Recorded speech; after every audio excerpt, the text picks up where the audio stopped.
noite. Semana que vem, nós vamos iniciar um curso aqui na igreja sobre aconselhamento bíblico. Então, quem tem interesse, nessa área de aprender sobre aconselhamento bíblico, então nós vamos começar no domingo que vem. Todo primeiro domingo, até o final do ano, até dezembro, exceto em novembro, por causa do feriado, vai ser no segundo domingo, mas já na sua agenda aí, se programe. Todo primeiro domingo de cada mês, começando o domingo que vem, ok? Das 17 às 18h30. Aí quem quiser já emenda para o culto da noite, tá?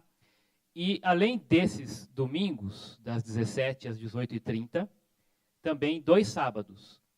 O primeiro, agora no último sábado de agosto, 26 de agosto, das 2 até as 6 da tarde, tá bom? Das 14 às 18.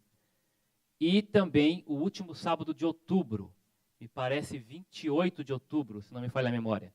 O último sábado de outubro, também das 14 às 18. Então o curso todo, ele vai ser composto de encontros todo primeiro domingo de cada mês, exceto novembro, por conta do feriado, das 17 às 18h30, mais 2 sábados, das 14 às 18. Último sábado de agosto e último sábado de outubro. Tá bom? Curso sobre aconselhamento bíblico. Esse é um curso que nós, originalmente, programamos para os líderes da igreja. Então, para os líderes de ministério, líder de PG, tem um peso assim um pouco mais, uma ênfase maior, no seu comparecimento. Mas ele é aberto para todo que queira aprender mais sobre esta área. Tá? Você não precisa ser membro da igreja, você pode estar nos visitando, se tiver interesse, pode chegar. E se você conhece pessoas de outras igrejas e pode também convidar, propagar, fique à vontade também para isso, tá bom? Então, está dado o recado aí, já a partir do domingo que vem nós iniciaremos. E por falar em iniciar, hoje nós estamos encerrando a série Plenitude Financeira. Última mensagem da série. Aliás, assim como eu falei na primeira mensagem, eu quero dar essa ênfase para que não saia com dúvida. O nome assusta um pouco, não é verdade?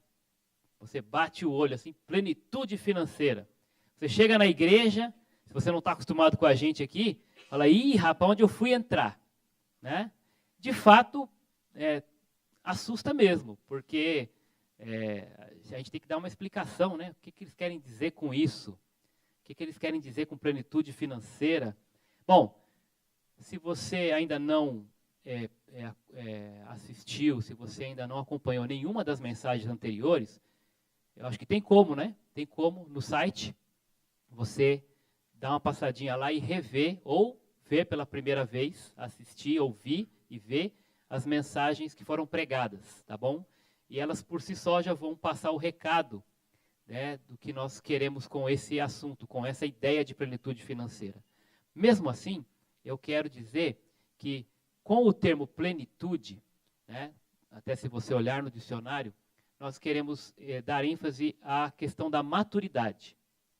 Então, o que nós queremos com esse tema não é chegar aqui para você e propor algo do tipo, você precisa ter mais dinheiro.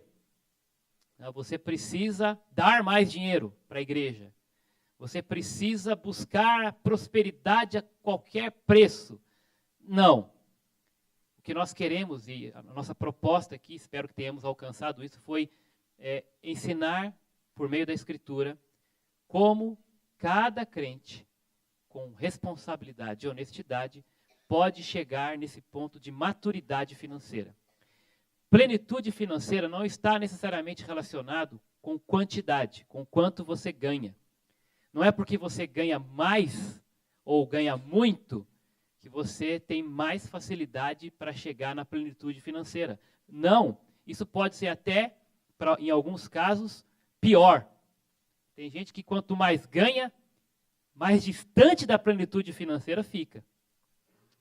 Porque a questão não está no quanto, está no como você lida com o dinheiro. O problema é que a Bíblia não condena dinheiro, não condena o ganhar dinheiro. ela não condena o possuir bens, possuir dinheiro, recurso. O que ela condena é quando os recursos, quando o dinheiro possui você. Quando eles possuem a sua vida. Quando você deixa de controlar o dinheiro e passa a ser controlado por ele. E quando isso acontece, você fica cada vez mais longe da plenitude financeira que Deus preparou, que Deus quer, que Deus deseja. Por quê?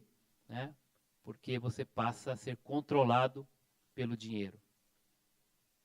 Então, queridos, espero que tenha ficado claro. Nós não estamos aqui, né, propondo, e esse, obviamente, não foi, isso não foi pregado em nenhum momento aqui. Se você ouviu alguma crítica nesse sentido, peça para quem criticou rever as mensagens. Né? Nós não estamos propondo nada além do que é bíblico em relação ao comportamento do crente para com o dinheiro, para com os recursos. E hoje, na última mensagem da série, glória a Deus através do dinheiro. E eu quero olhar com os irmãos um texto. Claro que quando a gente fala em glória a Deus, né, logo vem o texto de Coríntios, quer comais, quer bebais, quando Paulo diz, né, ou façais qualquer outra coisa, façam tudo para a glória de Deus. E claro, esse texto, ele é um texto base para tudo que se fala ou que se diga a respeito de glorificar a Deus. O propósito pelo qual Deus criou o ser humano foi para a sua glória. Né? Desde o Éden, Deus já tinha esse propósito, e eu gosto muito do estudo que Davi Mark faz em cima disso, e ele coloca em 3 R's, nós já falamos isso, né? O propósito do ser humano era e continua sendo refletir a imagem do Criador, reproduzir essa imagem e representar o seu reino na terra. Isso foi manchado pelo pecado. Mas originalmente, esse continua sendo o propósito de Deus. A igreja foi criada, nós fomos salvos em nome de Jesus, para que em nome de Jesus possamos refletir a imagem dele, reproduzir essa imagem e representar o seu reino em tudo que formos fazer.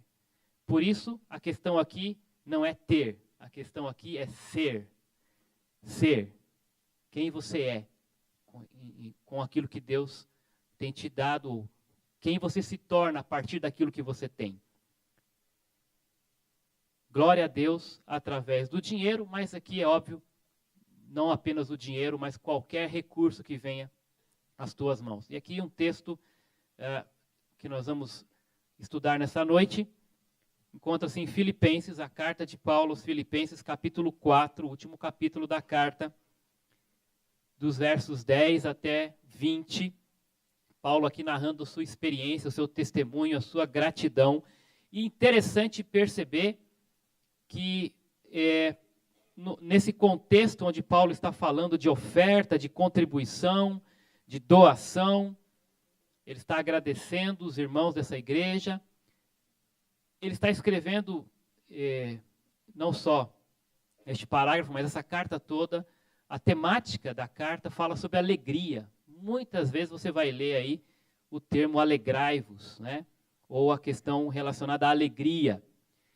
E Paulo escrevendo isso da prisão, imagina, né? Paulo escrevendo esta carta da prisão, enfatizando a alegria no Senhor. Tinha que estar no espírito mesmo, né? Camarada preso, escreve uma carta enfatizando a alegria. A alegria, e aqui nesse caso específico, a alegria de poder participar da obra do Senhor com os recursos. E ser abençoado também por meio de ofertas, de doações. E, basicamente, tudo se resume, né, nas questões de dinheiro, de recursos, no dar e no receber. É isso que nós vamos ver nesse texto. Mas eu quero ler com os irmãos rapidamente, depois nós vamos passando ponto por ponto. Alegro-me muito no Senhor por terdes finalmente renovado o vosso cuidado para comigo, do qual na verdade estáveis lembrados, mas vos faltava oportunidade. Não digo isso por causa de alguma necessidade, porque já aprendi a estar satisfeito ou contente em todas as circunstâncias em que me encontro. E, aliás, irmãos, neste parágrafo encontra-se um dos versículos mais citados e conhecidos da Bíblia. E muitas vezes citado, colado no carro, até por quem é incrédulo, né? Mas porque é bonito, o versículo é impactante, né? Que é o famoso versículo, dou-lhe uma, dou-lhe duas, dou-lhe 13, versículo 13. Tudo posso. Agora, vamos olhar o versículo 13, continuando aqui, à luz do que ele vai dizer no 12. Porque ele acabou de dizer no 11 que ele aprendeu a estar contente em toda e qualquer circunstância. E aí ele vai dizer no versículo 12, que precede a afirmativa do 13. Sei passar necessidade e sei também ter muito. Tenho experiência diante de qualquer circunstância e em todas as coisas, tanto na fartura como na fome, tendo muito ou enfrentando escassez. Posso todas essas coisas naquele que me fortalece. Percebe como ganha um tom apropriado, diferente do que muitos estão acostumados a ouvir ou a dizer, tirando esse versículo fora desse contexto? Posso todas as coisas naquele que me fortalece. Que coisas? Olha o versículo 12.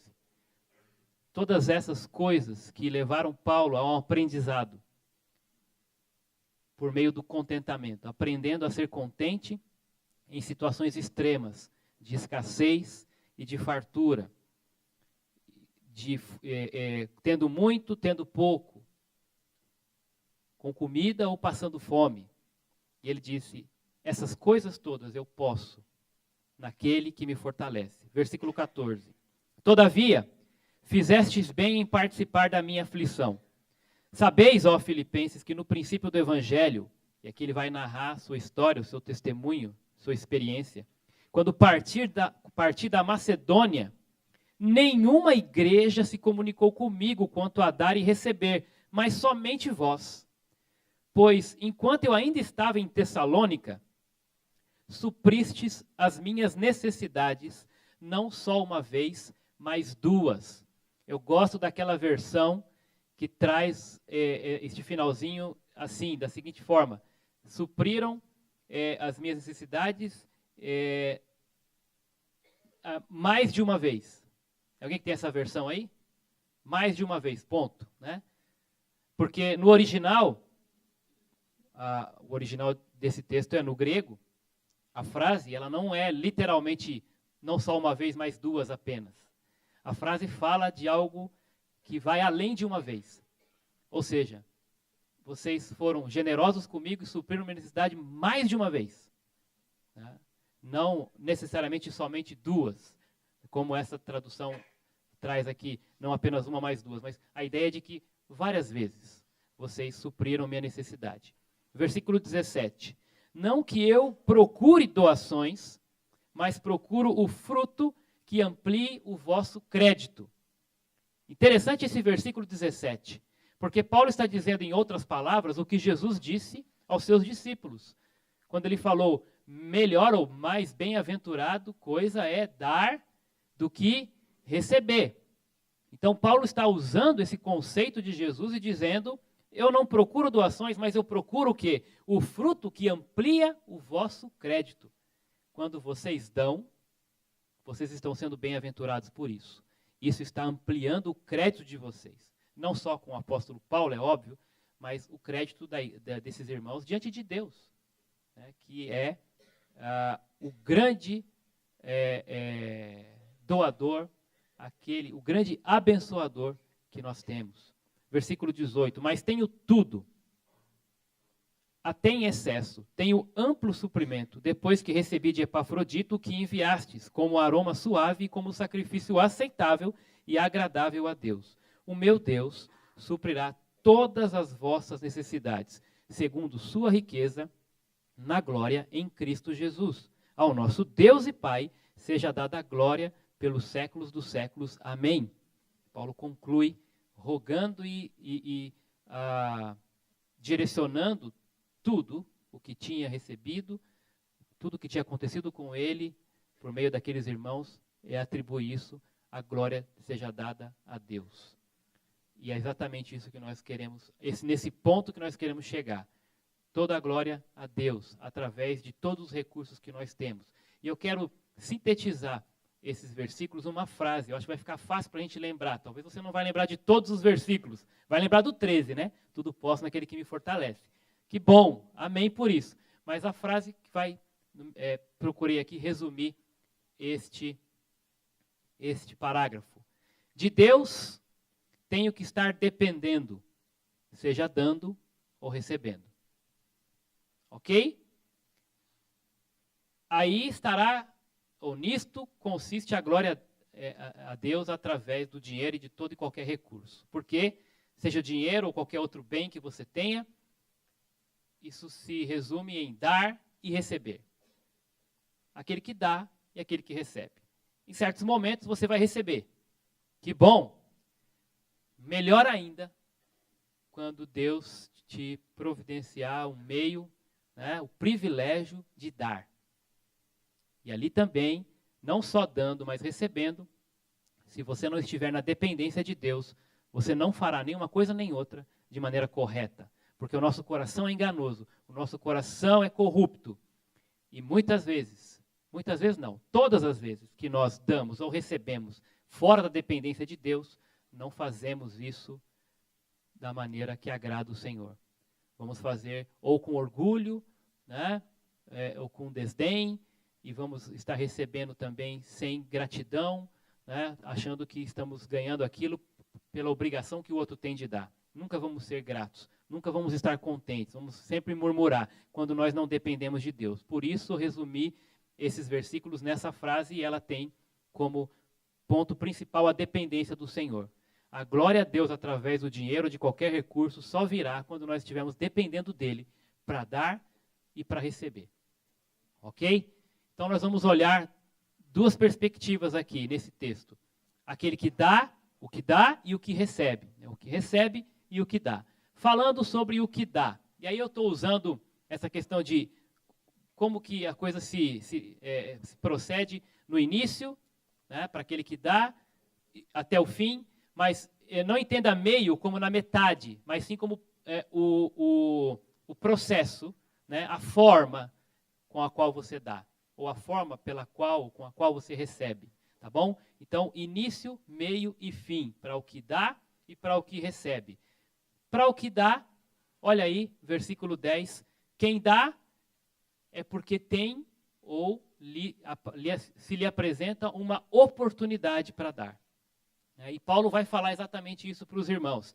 Ele está muito contente aqui no verso 10, porque esses irmãos, eles renovaram o cuidado, e Paulo vai dizer que faltava oportunidade. Agora, então, uma oportunidade se apresentou, e esses irmãos aproveitaram aquela oportunidade para renovar esse cuidado, ou seja, para dar, né, para abençoar a vida do apóstolo Paulo com recursos, no caso ali, recursos financeiros. Né? Então, o que temos que entender, dentro dessa tese aqui, é que você tem que olhar para o ato de dar como uma oportunidade que Deus te deu. Tá? Dar não pode ser uma obrigação. E nós vimos isso hoje, pelo que eu ouvi, eu não estive aqui, né, estava pregando de manhã lá em Itapecerica, mas o Douglas usou esse texto, né, onde o mesmo apóstolo Paulo fala que nós temos que contribuir não por obrigação. Quando você vai dar algo, seja o que for, dinheiro, ou vai compartilhar qualquer recurso que você tenha, ou mesmo que você vai dar tempo, do seu tempo para alguém, para brincar com um filho, por exemplo, você não vai fazer isso, não deve fazer isso e olhar isso como uma obrigação, como um peso. Você tem que olhar para isso como uma oportunidade. Uma oportunidade que o próprio Deus está abrindo, está lhe dando para ser canal dele, de bênção dele na vida da outra pessoa. Tá? E eu falo de filho porque é um grande privilégio dar coisas para os nossos filhos. Temos até que tomar cuidado com isso, né? Que é muito bom, mas tem que tomar cuidado para não mimar a criança de tanta coisa que tudo que ele quer você vai dar. Cuidado com isso. E lembra, né, nesse caso em específico, até o não dar é uma oportunidade de dar a ele um ensino. Né? O não dar um brinquedo, ou uma coisa que ele está ali e tal, até isso é uma oportunidade para você ministrar na vida do filho. Né? Olhe o dar como oportunidade. Paulo fala para esses irmãos, vocês não tinham feito isso e agora vocês renovaram porque, eu entendo, faltava oportunidade. Talvez, irmãos, provavelmente Paulo está falando aqui da questão financeira mesmo. Né? Mas eu não pude dar. E essa é uma avaliação que eu não posso fazer por você. Tá? Por mais que eu veja você aparentemente bem, né, estável, com boa roupa, um bom carro, enfim, uma vida tranquila, se você disser para mim, olha, eu não estou em condições de dar nada, eu não devo julgar você, falar, mas como pode? Né? Como pode você, né, não ter condições? Seu carro é melhor que o meu, você mora numa casa 4 vezes melhor que a minha, enfim, eu não posso fazer isso. Quem está fazendo essa análise é a própria pessoa diante de Deus com o seu coração. Né?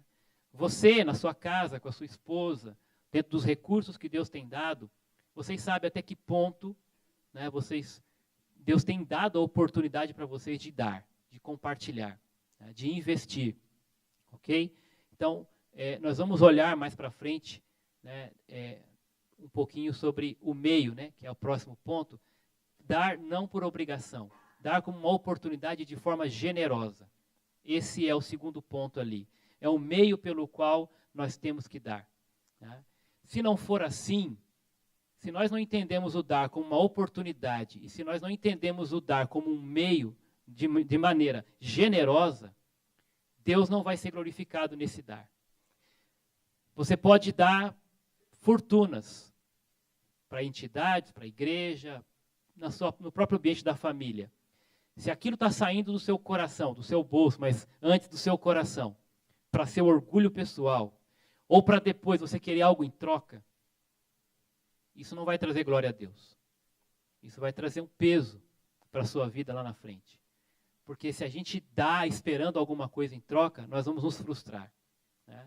E nós não temos pregado isso aqui, porque não é isso que a Bíblia ensina. Nós não fazemos barganha com Deus. Nós não ensinamos que você tem que dar, por exemplo, aqui na igreja. Né? Nós estamos com a campanha aí para atender as casas de recuperação e outras, fizemos aí com os adolescentes e tudo mais, mas nós nunca dizemos para você assim, olha, se você trouxer 50 quilos de alimento para doar, mês que vem Deus vai te dar 200 quilos lá no seu celeiro. Eu não posso prometer isso porque a Bíblia não fala, não promete. E quando nós olhamos algumas promessas na Escritura, temos que tomar o cuidado, porque muitas vezes que Deus prometeu algo diretamente, especificamente, não foi para nós.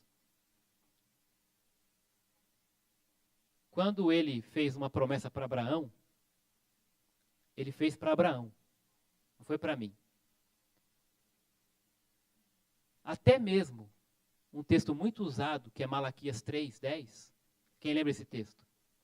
Trazei todos os dízimos à casa do tesouro, né, para que haja mantimento, né, na minha casa, e provai-me nisto. Olha aí, ó, diz o Senhor dos Exércitos, se eu não abrir as comportas do céu e derramar sobre vós bênção sem medida. Vós quem?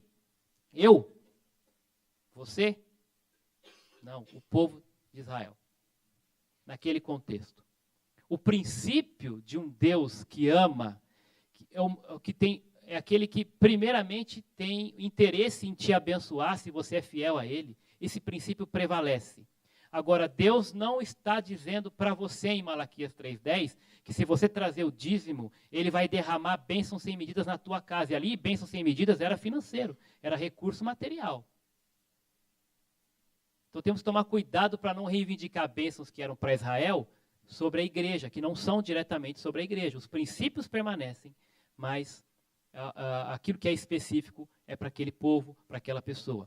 Quem estudou um pouquinho do curso de interpretação bíblica, talvez pode perceber e conhecer um pouquinho sobre essa questão do contexto, né? Como você olha para a Escritura e não sai pegando qualquer texto e aplicando de maneira indevida para a sua vida ou para o povo de Deus de qualquer forma nos dias de hoje, tá bom? Então temos que tomar cuidado com isso. Nós não pregamos esse tipo de barganha.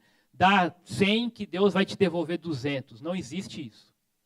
Se Deus o fizer, Ele o faz porque Ele é bom, mas Ele não deve nada para você. Sinceramente, irmão, eu gostaria de perguntar que você respondesse aí no seu coração.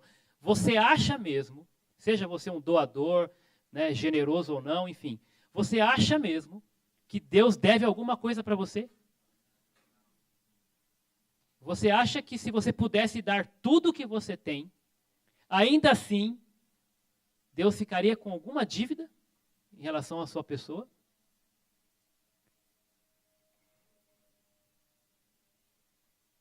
Será? Deus não deve nada para ninguém. Nada. E quando nós fazemos algo, qualquer que seja a obra, nós devemos fazer por gratidão e por amor, não por barganha. Nada que eu faço eu devo colocar na minha cabeça, porque isso não é bíblico.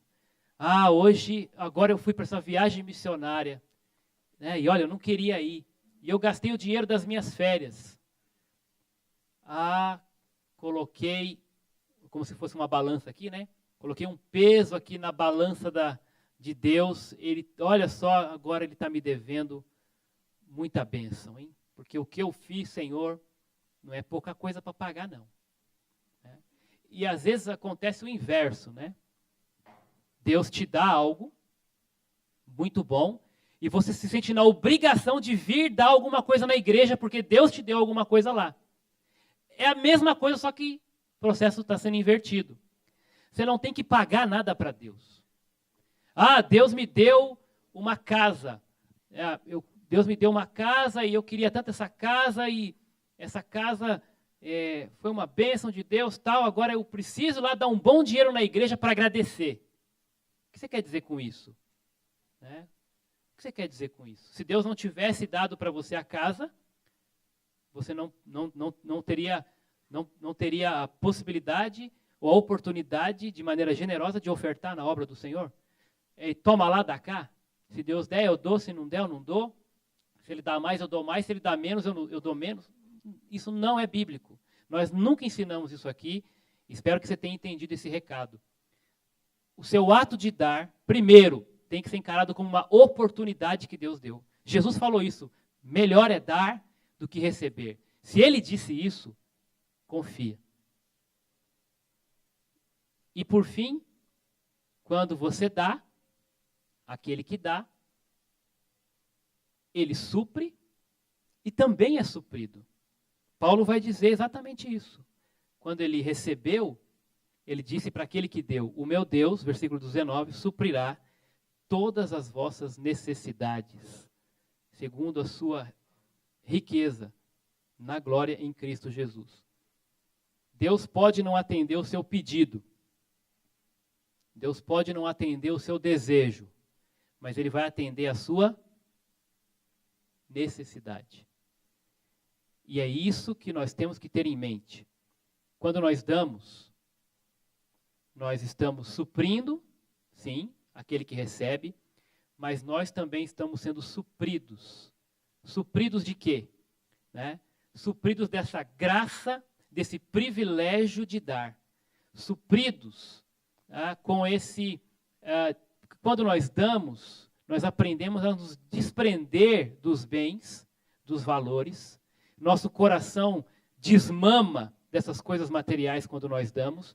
E isso é para nós um baita suprimento da graça de Deus. Porque nós passamos a depender mais de Deus, a confiar mais em Deus, à medida em que nós damos mais. Deus vai trabalhando em nosso coração. Quer desmamar, né? Quer se desvincular dessas coisas materiais? Aprenda o privilégio de dar com generosidade. Deus vai trabalhar no seu coração nesse sentido. E para o que recebe? Antes, eu quero que vamos repetir junto aquela frase. Quem lembra da frase?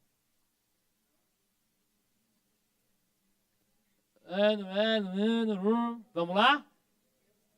De Deus Todo mundo junto? Vai. De Deus tenho que estar dependendo, seja dando ou recebendo.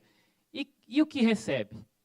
O início, se para quem dá é uma oportunidade, para quem recebe, recebe porque existe uma necessidade. Né? E Paulo vai falar que ele tinha, né, a necessidade, nesses versículos 14 a 16, ele vai dizer: fizestes bem em participar da minha aflição. Ele vai dizer, quando ele partiu para Macedônia, nenhuma igreja ajudou, exceto os filipenses. Por isso ele é muito grato. E ele vai falar: pois enquanto eu ainda estava em Tessalônica, vocês supriram as minhas necessidades não somente uma vez. Então, para quem recebe, recebe porque existe uma necessidade. E aqui eu já falei, muito cuidado, porque às vezes nós recebemos ou compramos, né, ou usamos os recursos para nosso benefício ou para o benefício de outro sem necessidade. Comprei aquilo sem necessidade. Provavelmente você está fazendo aquilo por ganância. E se isso é fato, isso é pecado. E se isso é pecado, não vai trazer glória a Deus. Entende? Por isso que nós temos que aprender ali o contentamento, que é o meio pelo qual nós devemos receber. Tudo que vier às nossas mãos, nós temos que estar contente com o que Deus tem nos dado, com os recursos que Ele tem dado. Agora, contentamento não é diferente de conformismo, tá bom? Não confunda uma coisa com a outra. Estar contente não é estar conformado, nesse sentido negativo. E, tá vazando ali, mas, tá bom. Beleza. Tá faltando aí, rasgou aqui, e aí vai deixando a coisa, né? Aquele conformismo. Mas tá bom, tá acabando ali, mas tudo bem, estou contente. Isso não é contente. Isso é conformado. Tá? Então, às vezes isso é reflexo de preguiça. Esse conformismo que tá mascarando ali, ou nem mascarando, né? Já está revelando, né, o pecado da preguiça. E a preguiça, por ser pecado, não vai trazer glória a Deus. Então, contente sim, conformado não. Contente, Paulo disse, eu aprendi a viver contente. Então, não queira você achar que vai acordar um belo dia e pum, estou contente hoje. Né? É um processo. Né? É um processo. E o meio é o contentamento. Versículo 11 e versículo 12, Paulo vai dizer, eu aprendi a viver contente em qualquer circunstância. Ele vai narrar aqui, no 12, os extremos, circunstâncias extremas onde ele aprendeu o contentamento. É interessante que eu, quando era pequeno, criança é assim, né? Quando alguém promete alguma coisa, não esquece, né? Um cunhado meu me prometeu, falou, o que você quer ganhar de aniversário? Eu pequenininho, falei, eu quero ganhar uma luva de goleiro. Faltava muitos meses para o meu aniversário. Beleza, luva de goleiro. Ele esqueceu, eu não. E aí chegou o dia. E ele chegou com um pacote. Ali, né, embalagem bonita, e me entregou. E eu peguei naquela embalagem meio molinha, assim, falei, pronto, é a luva do goleiro que eu queria. E comecei a abrir o pacote, abre, rasgando, tal, não querendo ainda acreditar quando eu vi algumas, né, não parecia tanto no começo, mas eu vou rasgar até o final, né. Rasguei todo o papel e estava lá uma camiseta. E aí, ele fez aquela pergunta, todo feliz, ele falou, e aí, gostou? E eu, com muita honestidade, revelando todo o meu coração corrupto e descontente, eu falei para ele, não. E aí, minha mãe gostou sim, moleque, né, tal. Mas o clima já tinha, né, ele ficou, né, e eu ainda completei, você prometeu que ia me dar a luva.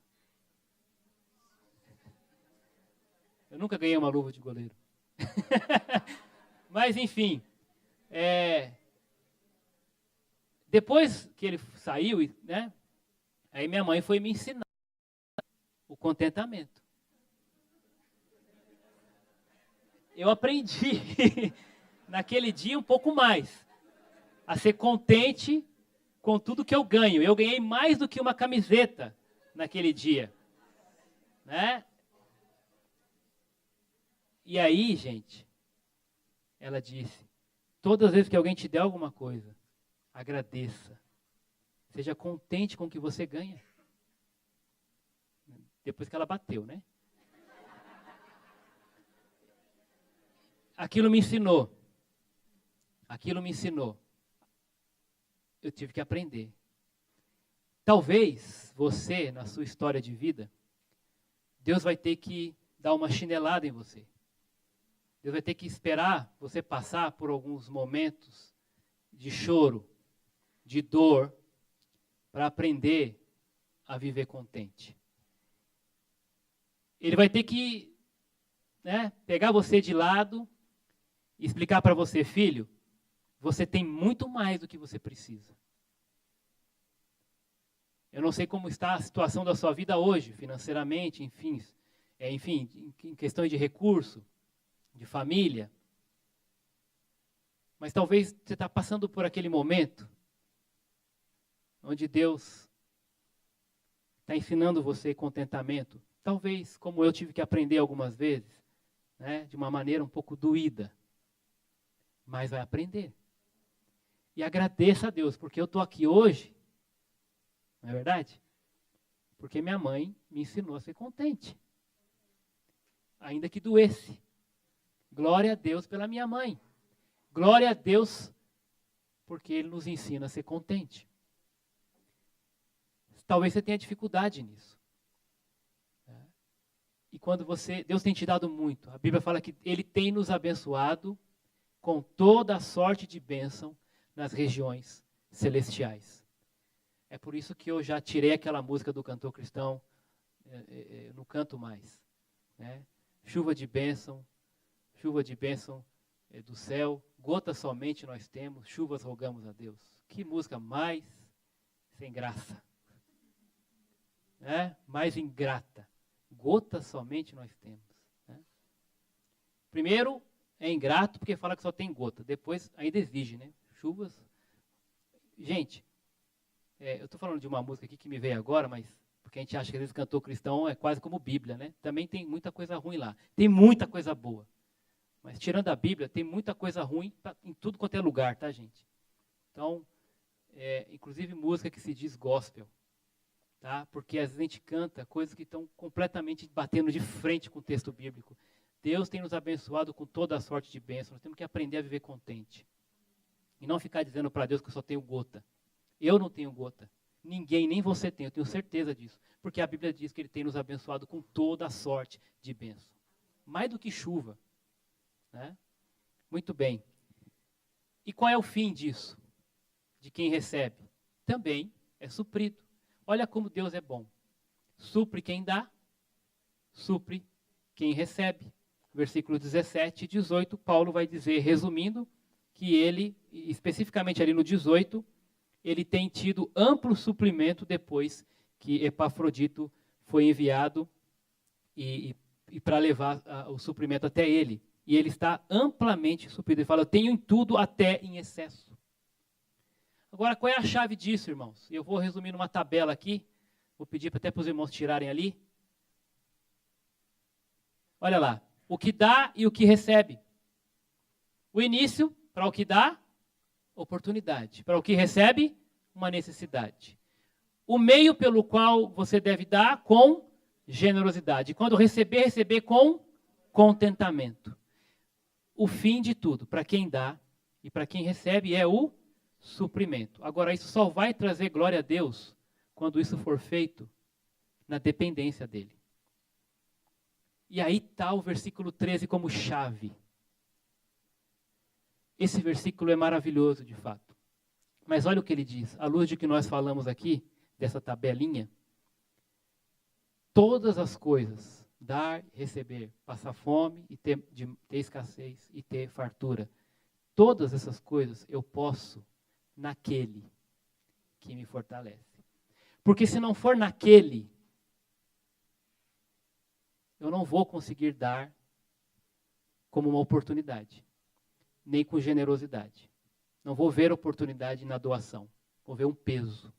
Se não for naquele que me fortalece, não serei generoso. Se não for naquele que me fortalece, eu não vou receber só o que é necessário. Eu vou querer receber tudo que eu desejo ter.